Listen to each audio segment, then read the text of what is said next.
ఈరోజు మనం బియ్యం కడిగిన నీటితో ఆచారు ఎలా చేయాలో తెలుసుకుందాం.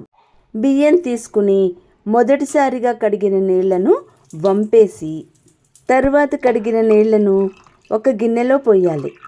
ఇవి 2 రోజులు నిల్వ ఉంచి తర్వాత రోజు స్టవ్ మీద పెట్టి సొరకాయ ముక్కలు, ఉల్లిపాయ ముక్కలు, పచ్చిమిరపకాయలు ఇవన్నీ వేసి వంకాయలు, బెండకాయలు అన్నీ వేయచ్చు.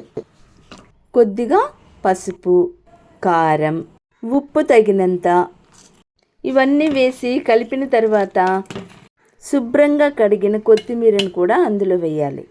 చారు మరిగిన తర్వాత ఆనలిలో నూనె వేసి మినపప్పు, ఆవాలు, జీలకర్ర, ఎండుమిర్చి, కరివేపాకు, మెంతులు ఇవన్నీ వేసి పోపు వేగిన తర్వాత పోపు రసంలో వేసి కలపాలి. దీనిని ఆచారు అంటారు. అమ్మమ్మల కాలం నాటి ఆరోగ్యకరమైన చారు, అందుకే ఇది ఆచారు.